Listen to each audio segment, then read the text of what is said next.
Panginoong Diyos. Maraming salamat po, Sister Leia. Hallelujah. Praise God.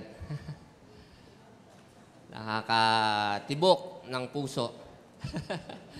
Para tayong nagsumba, no? Sarap sumayaw. Praise God. Hallelujah. At nakakakaba din dahil ang daming nagsimba ngayon. Ano? Praise the Lord. Salamat po sa Panginoon at tayo'y lahat ay dinala dito. Dinako sa lugar nito para papurihan, pasalamatan, sambahin ang ating dakilang Diyos. Amen? Amen. So bago ang lahat, tayo po'y tumayo at samahan niyo po ako sa aking panalangin.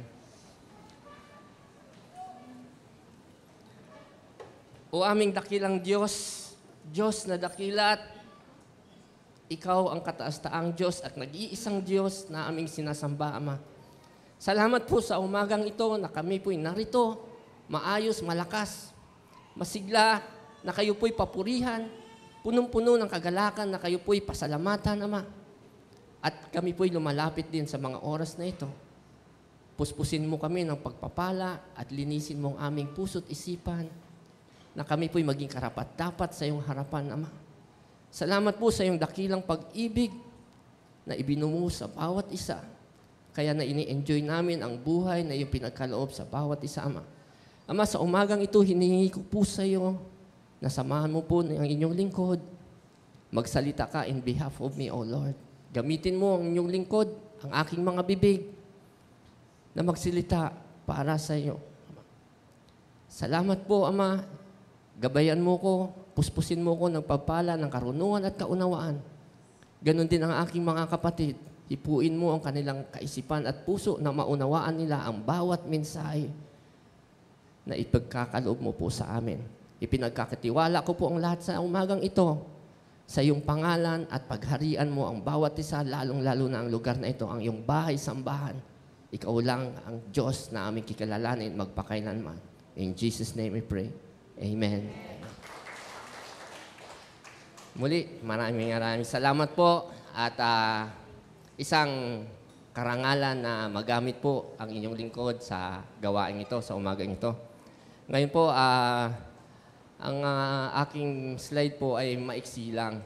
Kasi hindi ko siya masyadong dinetilyado kasi nga, oo, maganda siya ang presentation. Kaya lang, parang natuturuan po tayo ng magiging tamad. Kaya mas maganda pong magdala po talaga tayo ng Biblia. O kung may cellphone, okay lang.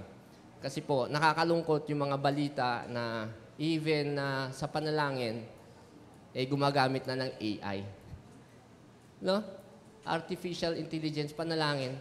Kapag ganun pong ginagawa natin, nananalangin tayo gamit ang AI, wala pong connection sa Panginoon yon. No? Ang bawat binabanggit natin sa ating panalangin ay nagmumula sa cellphone. Hindi connected. Dapat ang panalangin kasi yung puso connected sa Diyos eh.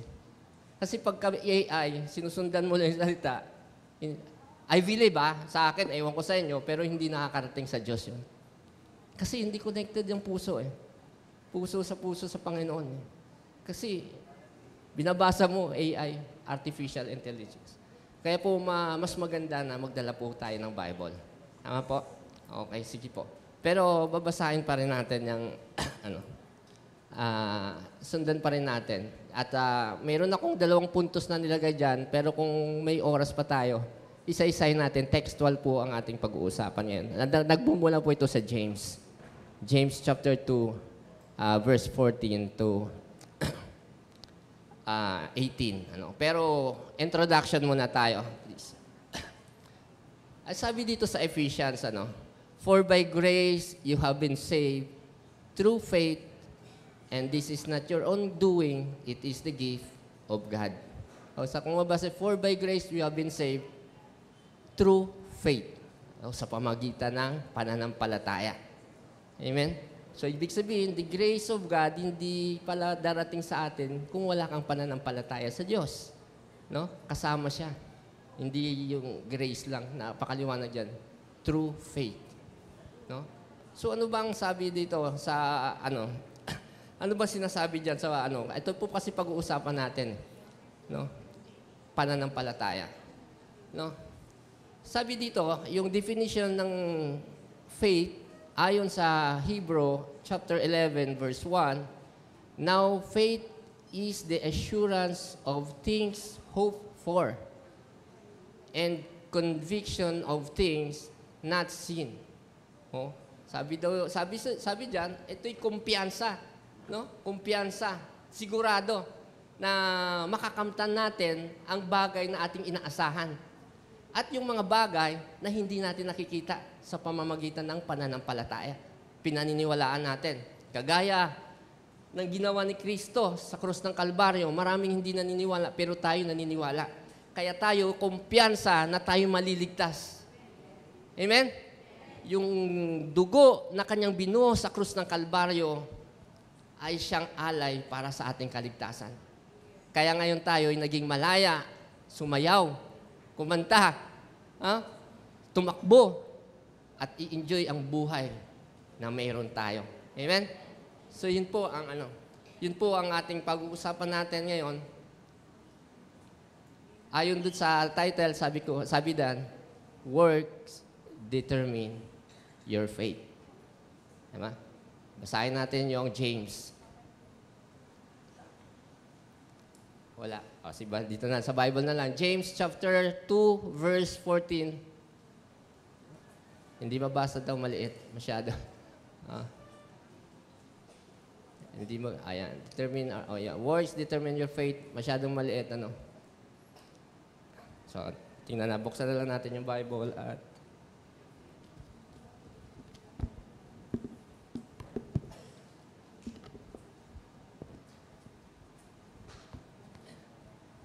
sabi dito sa chapter 14, sabi dito? Chapter 2, verse 14. Nandiyan na po kayo? Sabi dito, what does it profit, my brethren, if someone says he has faith, but does not have works? Can faith save him? If a brother or sister is naked and destitute of daily food, pag sinabing destitute, walang makain, wala. No? And one of you says to them, depart in peace. Be warm and filled, but you do not give them the things which are needed for the body. What does it profit? Sabi dito. So yung tanong, no? Sabi niya, kung anong silbi? Sabi niya, kung sasabihin mo, kung yung may kapatid natin, na isang walang makain. Hubad. Ibig sabihin, hindi siguro maganda yung pananamit, hindi naman totally hubad. Katulad na isang pulubi, hindi maganda yung pananamit, sira-sira. Pero sasabihan natin na humayo ka sa kapayapaan. No? Tapos, magsuot ka ng maayos na damit, pag sasabihin mo, magdamit ka naman ng maayos. Pero hindi mo naman binigyan ng kanyang pangangailangan. Gutom siya, walang makain, malamang. Wala eh. Tapos, wala naman siyang maayos na damit, yun lang. Pero sasabihin mo siya, live in peace, at magsuot ka ng maayos na damit, pero wala kang binigay, wala kang ginawa para bigyan siya ng kanyang kailangan. Sabi niya, sabi ng Diyos, mayroon bang profit yan? May magagawa ba yung sinabi mo? Diba? So, pagpatuloy natin. Sa 17, thus also faith itself, if it does not have works, is dead. But someone will say, you have faith, and I have works. Show me your faith without your works, and I will show my faith with my works. Purihin ng Diyos. Purihin ng Diyos. No? So ito po yung pag-uusapan natin ngayong umaga. So your work determines your faith. Dito po nasusukat ang nakikita ang ating pananampalataya kung gaano kalaki. Kagaya ng nabanggit ko kanina, sa panalangin, walang connection. Walang pag-ibig na nagaganap sa panalangin. So, sabi sa verse 14, ang unang punto, sabi diyan, what good it is, my brothers, if someone says he has faith but does not have works, can that faith save him? Di ba? Ayun, isang paalaala sa atin ni Apostol Santiago na kung may pananampalataya ka, pinupunto niya dito, dapat may kasamang obedience. Kasi, anong obedience dito? Obedience according to the will of God. Ay ano nga ba ang ibig sabihin ng will of God? Yung will of God po ay yung predetermined plan of God. Ito yung pinlano niya na wala ka pa sa mundo, planado na. Ang bawat isa sa atin, mayroong certain aspect of responsibility. No? So, maaring ikaw, mahirap ngayon, siya mayaman, hindi natin dapat tinitingnan na unfair ang Diyos. Kasi may kanya-kanya tayong responsibilidad sa mundo. Dinisenyo ng Diyos yan para balanse ang lahat. Amen? Wala tayong ibang gagawin kundi pasalamatan siya at ang bawat gagawin natin to glorify His name. Amen? Yun po yung gawa na nais ng Diyos sa atin. Amen? So, paano natin mag-glorify kung, sige, ikaw po ay araw-araw nasa simbahan. Iba kasing simbahan, araw-araw yung misa eh. Tayo, lingguhan. Sige, linggo-linggo, nandito ka. Bawat Bible study, nandun ka. Di ba? Dapat, yung ginagawa nating mission, kasama ka. No? Wala kang absent sa lahat ng gawain natin. Pero, yung ginagawa mo, hindi maramdaman kasi hindi kasama pagmamahal. Ginagawa mo yun dahil sa isip mo, obligasyon mo sa Diyos. No? Baliwala. Sabi dyan, faith does not have works. Walang silbi. Patay ang ganong paglilingkod. Patay ang ganong pananampalataya. So dapat, kung tayo po ay sinasabing may pananampalataya, dapat ang puso natin ay connected sa Panginoon. No? Dapat alam natin kung ano yung purpose natin sa mundong ito. No? Ano yun? Only the will of God. Alamin po natin ang kalooban ng Panginoon. Example, bigyan natin ng example sa ito, basahin natin. Itong 7:21 ng Mateo. Sabi dito, tingnan nyo, buksan nyo po yung Mateo nyo, 7:21. Basahin natin.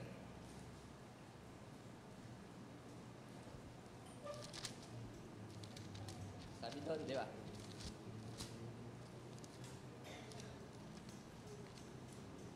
Nandiyan na po kayo? Ang sabi dito, not anyone who says me, Lord, Lord, shall enter the kingdom of heaven, but he does the will of my Father. Di ba? But he who does the will of my Father in heaven. Sabi doon, hindi daw lahat na tumatawag sa akin, Lord, Lord, ay makakapasok sa kaharian ng Diyos, kundi yun lamang ang gumaganap ng kalooban ng Diyos. Diba? Napakaliwanag sa sinabi niya. Kaya dapat tayo bilang mananampalataya, nakikita sa ating mga gawa yung kalooban ng Panginoon. Dali natin sa practical na buhay. Kung ikaw ay tatay, dapat you are functioning according to the purpose of God. Tatay ka, dapat nagpo-provide ka sa pamilya, dapat ibinubuhos mo yung pag-ibig mo sa iyong mga anak at asawa, iniingatan mo sila, no? So, ganun ang disenyo. Ganun din ang nanay. Dinisenyo, ilaw ng tahanan. Dapat ginagabayan yung anak, tinuturuan.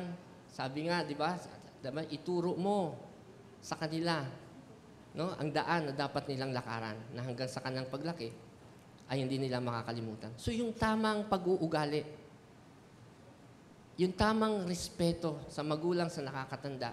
Kasi nakakalungkot po ngayon, ang mga bata ngayon walang respeto na sa matatanda. Totoo po yun. Kagabi may kausap ako, nag-sharing kami. Sabi niya, nahihirapan daw siya i-manage ngayon ang patakbuhin yung kanilang trabaho. Kasi yung mga kabataan ngayon, palasagot na, marunong pa sa naglilid.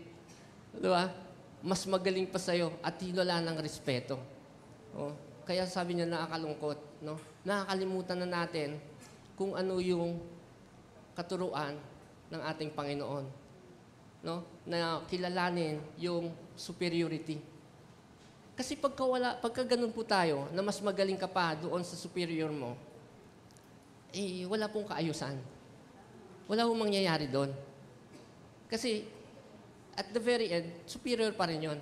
Siya pa rin yung may final say kung ano mangyayari. Sabi niya nga sa akin, gusto ko nga sana yung tao na yun kasi mahusay naman. Kaya lang walang respeto. Gusto ko nga sanang irregular o i-promote. Kaya lang, mahalaga yung respeto eh. It's a foundation of pag-uugali. Kasi sabi nila, kung marunong kang makinig at sumunod, hayaan mo na ang Diyos ang mag-angat sa iyo pagdating ng panahon. Pero kung nagmamagaling ka at tinitingnan mo yung leader mo o yung nag-ano sa'yo na mas magaling ka pa sa kanya, ibabagsak ka ng Diyos. Oh? So, kung ikaw ay Kristiyano, yun dapat ang ating gawa. Marunong tayo sumunod sa nakakataas. At by the time, ang Diyos po, iaangat ka naman eh. Kasi pangako niya yan eh, Jeremiah, di ba? 29:11. Because I know my plans for you, di ba? My plans is to prosper you. Hindi ka niya hayaang sa baba lang. Wala kang ibang gawin kundi sumunod at gawin ng ekselente ang iyong ginagawa. Di ba? At hayaan mo na ang Diyos ang mag-aangat sa'yo. Huwag mo iangat yung sarili mo. Yun po ang so yun yung mga practical na application sa trabaho at sa mga bata, sa mga anak. Hayaan mong sumunod kayo. Oo, mas magaling ka pa sa magulang mo kasi high-tech na kayo eh. Magaling na teknolohiya, di ba? Pati pag-chat email may chat GPT na kayo eh. Di ba? Diba? Talagang magaling kayo. No? Kami, hindi namin ma-adapt yung teknolohiya, pero di ba? Hayaan nyo pa rin na gumana yung respeto. Kasi magulang nyo yan eh. Hindi ka lumabas sa mundo. Kasi itong magulang natin ay ginamit ng Diyos yan para kayo ay makarating sa mundong to. Dahil wala sila, wala rin naman kayo eh. No? So bilang respeto, pagmamahal. Yun yung number 1 dan. Diba? Number 1. Ano pa po yung sinasabi dito? No? Sabi dito,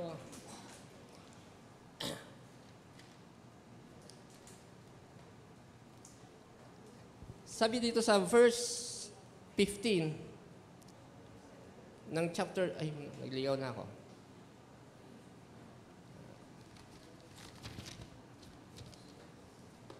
Sabi sa 15, if a brother or sister is naked, substitute of daily food. O diba, sabi dito. Ngayon, kung ang kapatid natin, ganyan nga, ako, aaminin ko sa inyo, ngayon, hindi na ako naglilimos sa mga kalye. Alam mo kung bakit?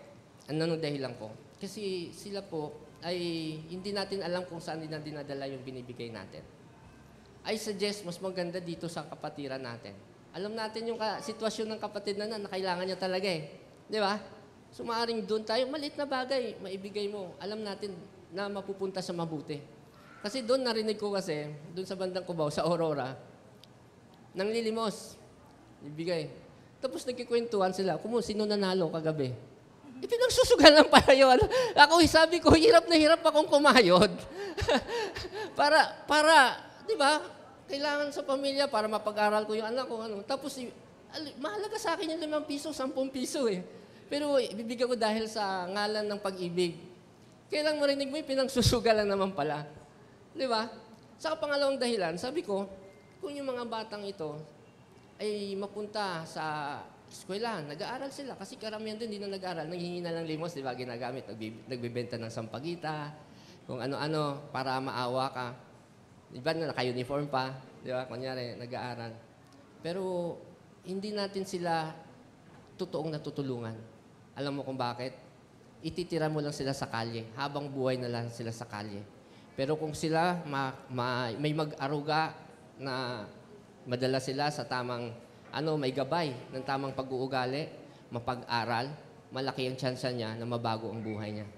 Amen? Totoo po yun. Kasi kung sa kalsada, walang gabay po eh. In fact, yun po ang dahilan kung bakit dumadami yung kriminal. Kasi walang gumagabay sa kanila eh. Pero kung mayroong gumagabay doon, nagtuturo ng tamang pag-uugali, tamang gawain, at matakot sa Diyos. Ako, number 1 yan, tinuturo ko pag nag-sharing kami, may mga pasahero ko. Paano bang magtagumpay? Number 1, sir, kilalanin mo ang Diyos. Kahit barumbado yung anak mo, dalhin mo sa simbahan. Hindi yan, walang effect sa isang araw, 2 araw. Pero ang makasalamuha niya, mabubuting tao, mai-infect yan sa pagiging mabuti. No? Pero kung sakali, puro barumbado kasama niyan, magiging barumbado din yan. Amen? So, yun yung sinasabi. Diba, sasabihan mo, oh, pangit ang damit mo. Ano ka, gusgusin ka, tratuhin mong hindi maganda kasi pulubi. Pero anong sinasabi? May gawin ka. No? May gawin ka. Umpisan mo dito sa pamilya natin. Sa iglesia na lang tayo mag-umpisan tumulong. Kasi hindi natin kilala sa labas. Yung mga kapatid natin dito, bigyan natin. Kung mayroon kang magkano, maliit lang, may tulong mo doon sa karapat-dapat na maitawid niya sa ang kanilang pangangailangan, ang kanilang pag-aaral ng anak. Number 1, pag-aaral ng kanilang mga anak. Yun lang po kasi ang paraan, lalo-lalo na dito sa Pilipinas. Kinikilala po yan. No, hindi ka makakuha ng magandang trabaho kung hindi ka tapos. Unlike sa ibang bansa, okay lang, high school graduate, drop out, may opportunity. Dito, napakaliit ng opportunity mo kapag hindi ka tapos. Pero kapag graduate ka, napakalaki po ng tsansang makakuha ka ng magandang trabaho. Amen? So yun lang. Ganun lang ang gawin natin. Tumulong tayo, parang mga batang to ay makapag-aral. Kasi sabi ko nga, panalangin ko, sana Lord, mangyari na ang bawat bata sa Pilipinas ay nag-aaral. Wala hong sakalye. Mangyayari lang po yan kung umpisahan natin sa ating community na ang bawat kapatid ng kanilang anak ay natutulungan nating mapag-aral. Purihin ng Diyos, mayroon tayong Moses Cradle. Moses Cradle, tumutulong po na makapag-aral yung mga batang hindi naman Di ba? Naalala nyo, may nag-testimony bata rito. Nagpapasalamat siya. Nakapasok siya sa isang private school na may tumulong sa kanya. Yun po, patuloy-tuloy lang po natin to. A single amount, a little amount na may tulong natin sa kapatid natin. Makapagpatuloy siya ng pag-aaral, maitawid yung pang-araw-araw. At the very end, ang mundong to ay magiging maayos. No? Maliit na bagay na gawin natin ay pagbibigay kaluwalhatian sa Diyos. Nag-glorify natin ang Panginoon. Kesa yung sabihin natin, magwali tayo. Marami nakikita sa kalye, sa bus, sa jeep, sa palengke, nag-share ng Word of God. Wala, nakikita ko, ini-ignore ka lang naman eh. Ang makikinig dyan minsan sa'yo, yung Christian, kapwa mong Christian. Pero kahit Christian nga, ikukutyain pa yun eh, kasi hindi sila kaparehas na Diba? Totoo po yun. Baliwala. Pero kung ikaw tumulong, connected yun eh. Puso sa puso. Ikaw natutuwa, siya rin natutuwa. Parehas kayong masaya. Diba? Pareho kayong haba ang buhay. Kasi pareho kayong masaya. Amen? Palakpakan niyo muna natin ng Panginoon. So yun po yung nais ng Panginoon. Baliwala po. Kung sasabihin mo lang, mag-share ka ng word, pero wala ka namang ginawa. Baliwala po yun. Sundan natin yung 16. Anong sabi sa 16? And one of you says, yun na nasabi ko na one. Number 17, thus also faith itself, if it does not have works, is dead. Sabi niya. So, ang sabi po dito sa sa 1 Corinthians 13, no? Basahin niyo po yung 1 Corinthians, verse 13. Basahin natin. Pero alam niyo na yun eh. Di ba? Alam niyo na itong 1 Corinthians. Ito po yung pagpapahayag ng pagmamahal. No? Alin ang mas dakila? Sabi doon. Sabi niya, ano ang silbi na kayang-kaya mo mag-prophesize ng mga bagay-bagay at mayroon kang matinding pananampalataya na kaya mong alisin ang bundok, ilipat sa ibang lugar, ngunit wala ka namang pag-ibig. Diba? Anong silbi? No? Na napakagaling mo, napakahusay mo, at tinatilanga ka ng lahat ng tao sa mundo, ngunit ang ginagawa mo ay pakitang tao lang. Paimbabaw, wala rin yung silbi. Yeah. Kaya, minsan napanood ko na may mga binabash na kasi may binabash na mga nag-share ng lalo na yung mga sikat. Binabash sila kasi wala na, yung akala mo, nagmamagaling ka lang, pero yung malasakit mo sa kapwa mo ay wala na kapag may nakita kang example, na nakulong yung isang tao, tapos sasabihin mo, magkokomento ka pa ng hindi maganda sa pangyayaring yun. Kaya, di ba, binabash ka. Kasi nga, yung puso mo mapagmataas. Dahil ang tingin mo sa sarili mo, masyadong mataas. Parang alam mo na ang lahat at parang wala nang makakatalo sa'yo. Hindi naman maganda yun. Yun yung ayaw ng Diyos. Anong klaseng pananampalataya yan? That is dead.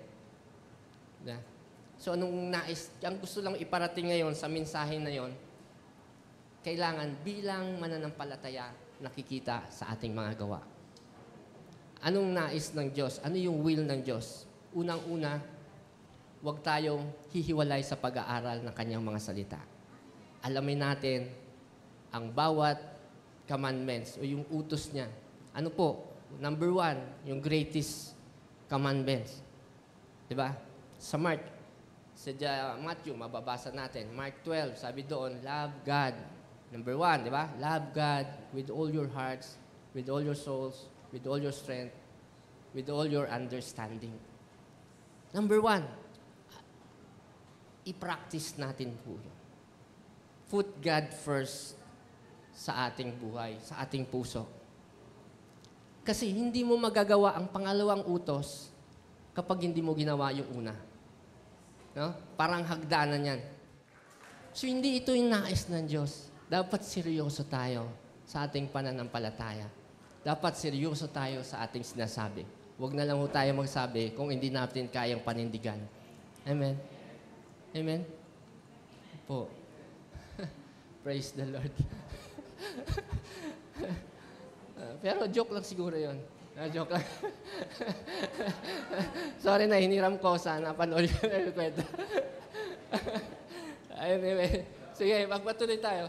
So, ito pa sinasabi, no? Basahin mo natin yung Mark, ito, greatest commandment na ito. Sa Matthew 16, verse 27, ito, conclusion ko na pala to. Ang bilis naman. Sige, tuloy natin yung verse 18, 17. 18 na tayo, no?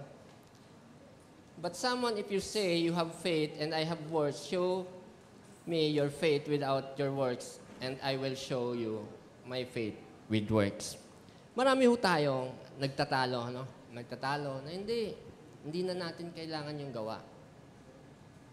Hindi na natin kailangan gawa para sa kaligtasan. Pero sa introduction natin, sinabi doon, na kasama tayo yung pananampalataya. The grace will not come in if you don't have faith. Diba? Kapag hindi mo tinanggap si Kristo bilang iyong Diyos at tagapagligtas, the blessing, the grace of God will not come in. Kasi hindi mo naman tanggap eh. Kasi lahat tayo makasalanan eh. Di ba? Lahat tayo makasalanan at tayo hinarangan. No? Yung veil. Parang yung veil na hindi natin nakikita yung karunungan ng Diyos, yung kaunawaan ng Diyos. Kasi may talokbong tayo ng kasalanan. Sabi din sa Isaiah, di ba? Na kaya nga, sabi niya, hindi maiksi ang kamay ng Diyos, di ba? O bingi ang kanyang tenga para hindi niya marinig ang ating daing. Pero dahil sa ating iniquities, siya'y nagiging bingi sa ating mga panalangin. Tama po? Oh. So yun nung nais ng Diyos na kapag tinanggap natin siya, pero tanggapin natin siya ng buong puso. Sabi doon sa Great Commandment, love God with all your hearts. Hindi ako naniniwala doon sa yung pagtanggap na sumunod ka lang sa panalangin ng pastor. Kasi sabi ko nga, para ka lang AI. Sinusunod mo lang yung panalangin niya. Hindi talaga po. Dapat buong puso mong nauunawaan ang iyong kalagayan. Na ikaw ay tao lamang at mayroong isang dakilang Diyos na walang ibang makakaligtas kundi siya lamang.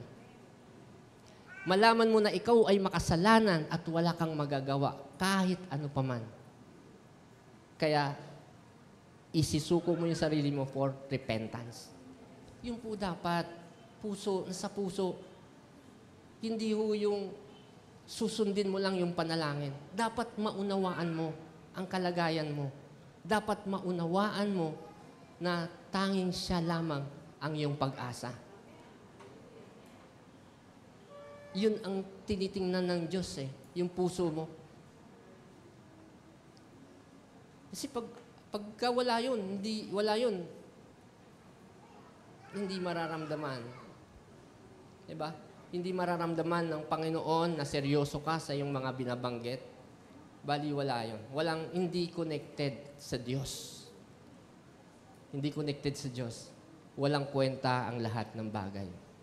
Walang kwenta lahat ng ginagawa mo. Hindi rin makakaligtas sa iyo. Diba? Kasi hindi siya naka-design o naka-connect sa Panginoon. Yung panalangin mo, ginaya mo na yung panalangin niya. Kaya binas yun yung panalangin. Actually, yung panalangin na gamit AI, ano yun konsihal. Huwag na natin banggitin.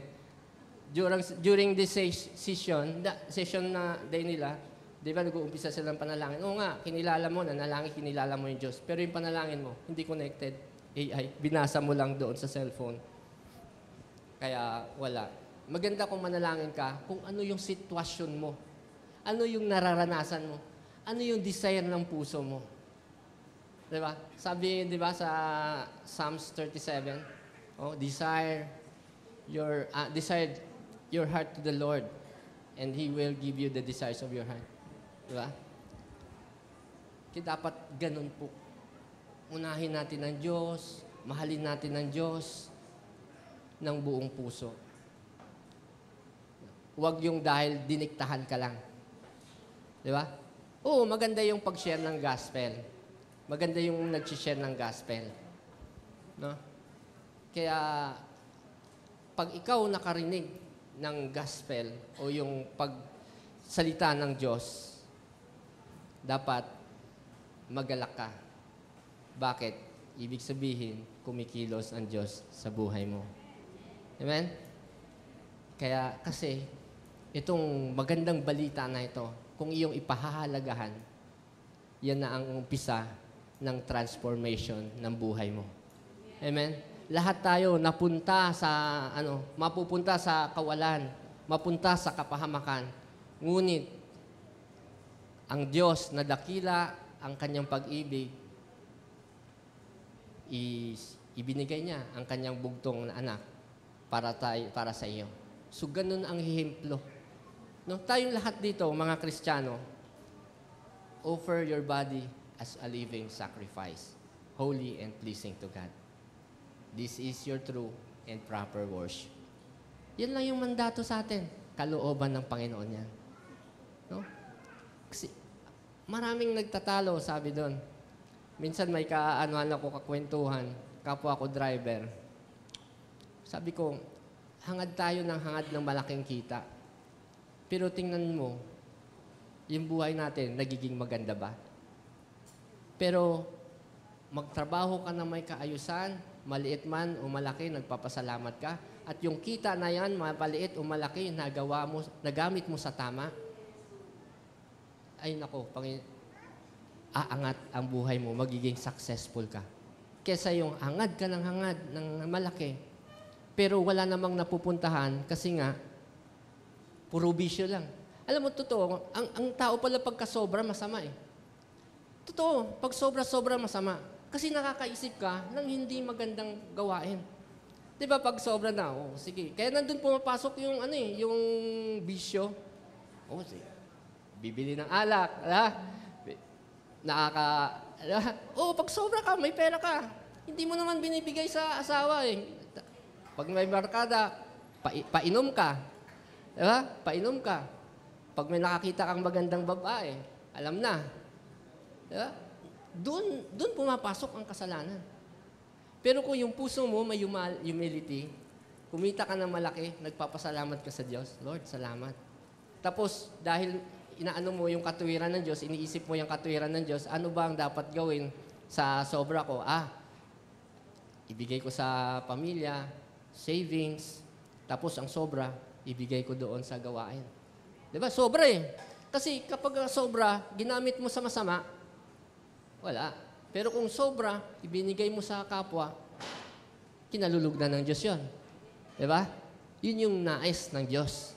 Yun yung gawa kasama ang pananampalataya. Tama? So yun yung nais. Kaya, huwag na tayong masyadong humangad ng sobra-sobra kasi maliligaw lang tayo. Maganda na kung may blessing na dumating, maliit man o malaki, dapat may humility tayo magpasalamat sa Panginoon. Amen? Unahin natin yung pamilya, may savings ka, pag sobra, ibigay mo na. Kasi pag sobra-sobra, nakakaisip ka lang ng hindi magawa. Tapos natuturuan ka pa yung karakter mo na maging sakim. Oo. Kasi hangad ka ng hangad ng sobra. Kaya nga, di ba, may nananalangin sa Biblia, di ba, nanalangin, Lord, bigyan mo ko ng ano. Sabi ng Diyos, sapat na ang pinagkaloob ko sa iyo. Hindi siya kulang. Sapat, sobra-sobra pa. Kasi ang problema, tayo lang. Mayroon tayong dinidesire na hindi nakalooban ng Panginoon. Amen? Ayaw ng Diyos yun. So, number 1 sa atin, bilang mananampalataya, inaalam natin ang kalooban ng Panginoon. Ano ba ang nais ng Diyos sa atin? Yung kalooban. Kasi, nakadisenyo na yan eh. Ang problema lang, hindi kalooban ng Diyos ang ginagawa natin, kundi kalooban natin. Number 1 na problema natin yan. Kaya sabi ng ibang pastor, kalaban natin hindi naman ang sanlibutan eh, sarili natin.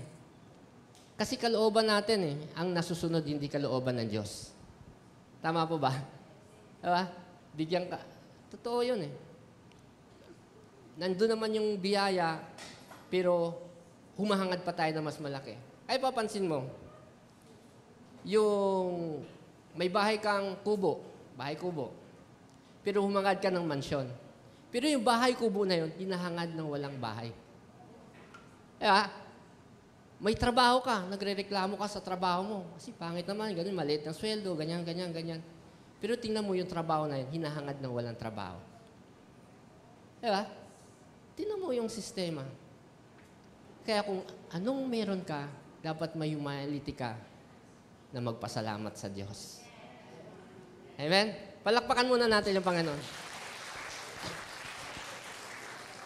Kasi hindi ka bubuhusan ng sobra-sobra ng Diyos kung yung puso mo walang humility. Dahil maliligaw ka lang. Mapapahamak ka lang. Mapupunta ka lang. Sabi nga, di ba, sa salita ng Diyos, sabi niya, anuhin mo, mapunta man sa'yo ang lahat ng kayaman ng mundo. Ngunit, mapahamak naman ang kaluluwa mo. Kung mapunta ka naman sa impyerno, wala ring silbi. Kaya ang nais ng Diyos, kaya nga siya nagsakripisyo para mapunta tayo lahat sa kaayusan eh. Di ba? Mapunta tayo lahat sa kaharian ng Diyos. Diba? Yun ang nais ng Diyos eh. Kaya hindi ka niya bibigyan ng sobra-sobra kung yung puso mo ay wala pang kasiyahan sa kung ano meron ka. Dumating ka man laki, ay hindi pa. Ang motto mo, never get enough. Never get enough. Meron na, pero humahangad pa ng meron pa. Doon tayo napapahamak. Ako, experience ko rin yan. Nagkakawendang-wendang yung ano ko, kasi nga, meron na, humangad pa ako. Pero humingi naman ako ng tawad sa Panginoon. So, ang mahalaga doon, natuto ko sa pagkakamali.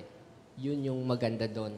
Natututo tayo sa pagkakamali. At tinutuwid natin, humihi tayo ng pagkakapatawad sa ating Panginoon. Doon pumapasok yung kapayapaan. Meron kang kapayapaan, meron kang kasiyahan kapag kung anong meron ka, nagpapasalamat ka. You are grateful always. Amen? You are grateful always. Palakpakan po natin yung Panginoon. So bawat mananampalataya, dapat po yun ang gawa na nakikita sa atin. So masasabi natin sa taong ito na ito, malaki ang pananampalataya nito. Kasi itong ang gawa na nakikita sa kanya ay align sa prinsipyo at kalooban ng Diyos. Align sa sinasabi ng Biblia. Hindi align sa ating sarili lamang. Amen? Dapat align sa prinsipyo ng Diyos. Align sa plano ng Diyos. Hindi align sa sarili natin. Napakahirap po. Papahirapan lang natin yung sarili natin. Sigurado ako. Pagka sarili mo ang sinusunod mo. Sabi ni Pastor Ana, di ba? Sino ba Pastor Ana yata? Ang puso kasi natin, di ba? Deceitful. Wag daw natin, Pastor, pakinggan yung puso. Okay, Pastor, Kasi pag pinapakinggan mo, totoo yun, sundin mo kung ano ang sinasabi ng puso mo, sundin mo. Maliw yun eh. Marami hong naghihiwalay, nasisirang pamilya kasi sinunod yung puso eh. Wala. Tandaan mo, sinasabi ng Diyos, may panahon ng bawat bagay. Wala sa panahon, nag-aaral ka pa, nakita mo yung, gwapo, Lord, ito na. Hindi pa. Siniluluko ka ng puso mo. Pinangaralan ka ng magulang mo, pero hindi mo sinunod. Ayun, napahamak ka, nabuntis ka ng maaga. Ngayon, wala kang sisisihin kundi sarili mo. Sinunod mo ang sarili mo, hindi ang Diyos. Napapahamak tayo. So dapat, kung mayroon tayong nais, ilapit natin sa Panginoon. At hayaan mo ang Diyos ang gumawa ng paraan. Kasi kung ibibigay niya, ipahahintulot niya, mangyayari yan. Walang makakapigil. Kapag ibinigay ng Diyos sa'yo yan. Oh, sa'yo yan. Minsan na-rebuke nga ako nung kasama ko na sa trabaho. May booking, nakakuha ko. Sabay kami naka-online, nagtumatakbo kami. Magkatabi lang kami, na pumasok sa akin. Sabi ko sa kanya, bro, kung nauna ka, sa'yo ito papasok. Hindi, bro, sa'yo talaga yan. Para sa'yo talaga yan. Ginawa yan ng Diyos, para sa'yo yan. Kaya sabi ko, tuwan-tuwa ako doon. Napakaganda na kapag yung kasama mo sa trabaho, mga mananampalataya, may encourage ka magtrabaho eh. Kasi ang ambience, masaya. Walang lungkot eh. Pare-pareho kayong wala, pero masaya kayo. Kasi nagpapalakasan kayo eh. Ang naririnig sa inyo, puro magaganda. Kesa yung pagka kita mo ng booking, liit naman ito, ganito, reklamo ka. Ano ba naman to binigyan ako ng ganito. Walang blessing na mangyayari sa'yo. Hanggang doon ka lang sa pagre-reklamo. Walang katapusang reklamo at wala nang fulfillment. Tandaan mo, sabi doon sa binasa natin kanina, the grace will come in if you have faith. Maniwala ka na mayroon laging maganda plano ang Diyos sa buhay mo. Hindi man ngayon, pangit man ang sitwasyon mo ngayon, marami kang problema, may karamdaman ka, may plano ang Diyos. Ibigay mo lahat sa Diyos at ang Diyos ang bahala sa lahat. Maging masaya ka, maging magalak ka, lahat ng gawin mo ay para sa kahaluwalhatian ng Diyos. Yun lang po ang gawa na dapat makita sa atin. Amen? Amen. So, masyadong mahaba na po yata sa ako, no? So, yun lang po ang nais ng Diyos. Your words will determine your faith. Makikita sa anong silbi na talagang parang kung magsalita ka ang galing-galing tapos wala sa gawa. Hindi po yun.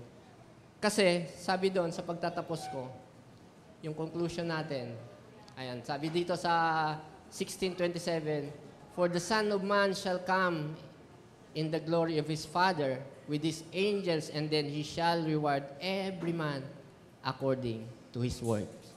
Napakaliwanag. Palakpakan po natin ang Panginoon. Maraming salamat sa Diyos sa umagang ito na ako po ay nakapagbahagi sa kanyang mga salita. So yun lang po. Wala na po tayong ibang gagawin kundi ang magtiwala at manampalataya sa Panginoon. Amen? Praise God. Tayo manalangin po. O dakilang Diyos, amang makapangyarihan sa lahat, salamat po sa umagang ito at salamat sa mensahe mo, Ama, na napakaganda po.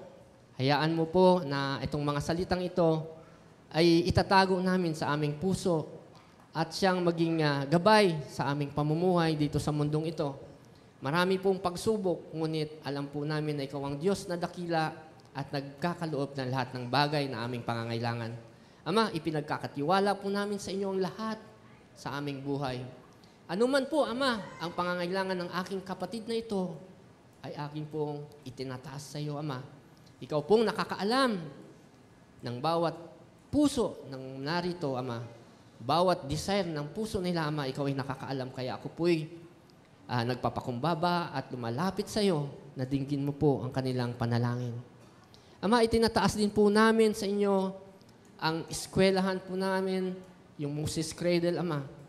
Ikaw nga po mag-provide ng mga estudyante na pagbigay at makatulong sa mga pangangailangan ng mga workers. Yung teachers, principal, lalong-lalo na ang aming punong tagapamahala ng school at aming head pastor na si Pastor Rafe at ang kanyang buong pamilya.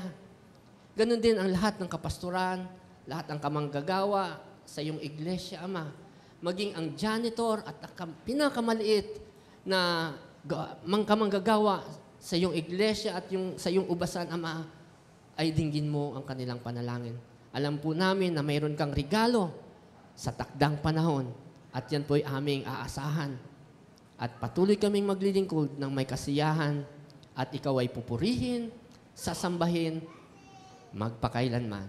In Jesus' name I pray. Amen.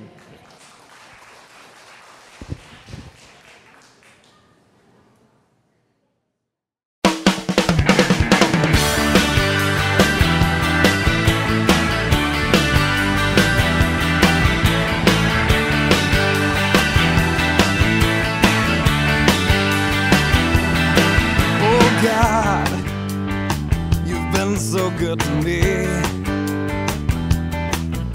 You came and found this orphan and you brought me right into your family. Oh yeah. Oh God, you've been so good to me. You threw away my past and you never count my sins against me. No, thank you, Lord. You got me dancing. And now I'm shouting. You got me leaping. And now I'm spinning hallelujah. Oh, you're so good to me. You're so good to me. So good to me. Oh God, you've been so good to me. Every day I wake up, I breathe another breath of your mercy. Oh God, you've been so good to me. And my delight is in you, 'cause I know that your hand is upon me. Oh, you got me dancing, and now I'm shouting. You got me leaping.